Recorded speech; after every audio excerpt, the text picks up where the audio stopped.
ہمارا دین بھرپور زندگی گزارنے کی تلقین دیتا ہے، تو ہمیں اس دنیا کی بہتری اور آخرت کی زندگی کی بہتری کے طالب رہنا چاہیے۔ اس دنیا کی بہتریاں بہت ساری ہیں، سب سے بڑی بہتری اس دنیا کی زندگی کی کیا ہے؟ دولت، شہرت، عزت، آبرو، کیا اس دنیا کی سب سے بڑی دولت ہے جو مل جائے تو اس پر بہت زیادہ شکر کرنا چاہیے؟ تو آئیے قرآن کھولیے، سورہ المومنون ہے، ارشاد فرمایا قد افلح المؤمنون، فلاح انہوں نے پائی جنہیں ایمان نصیب ہوا۔ تو اس کائنات میں سب سے بڑی نعمت جو حضرت انسان کو دی گئی ہے وہ دولت ایمان ہے۔ قیامت کے دن سب سے بڑی نعمت جو مومنین کو دی جائے گی وہ دیدار الہی ہوگا۔ تو جو آخرت میں دیدار الہی سے محروم ہو گیا اور دنیا میں ایمان سے محروم ہو گیا وہ حقیقی محروم ہے۔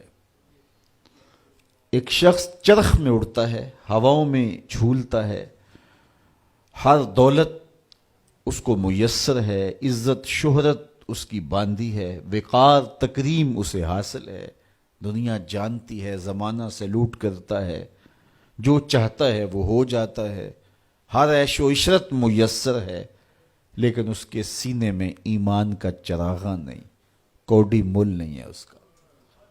اور ایک شخص جھونپڑے میں رہتا ہے، کھانے کے لیے کبھی مل جاتا ہے کبھی نہیں بھی ملتا، دنیا اسے پہچانتی بھی نہیں ہے، وہ معروف شخص بھی نہیں ہے، لیکن اس کے سینے میں ایمان کا چراغ ہے، وہ خوش نصیب شخص ہے۔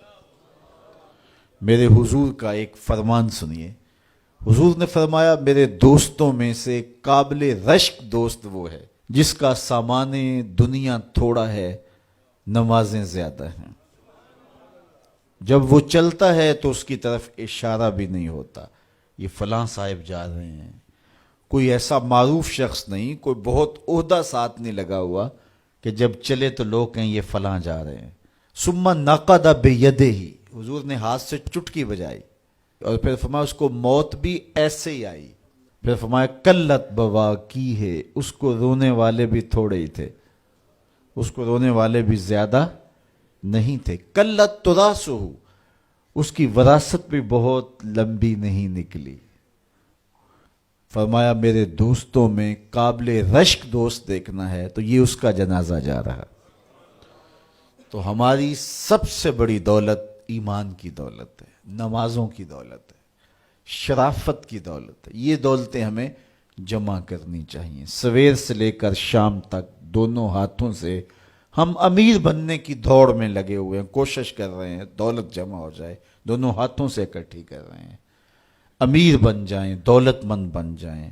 خیال ہے کہ اگر دولت بہت ساری ہوگی تو سکون ملے گا، جب مل جاتی ہے دولت تو پھر سکون نہیں ملتا، کہتے کچھ اور حاصل ہو تو سکون ملے گا، ساری زندگی اس دوڑ میں گزر جاتی ہے۔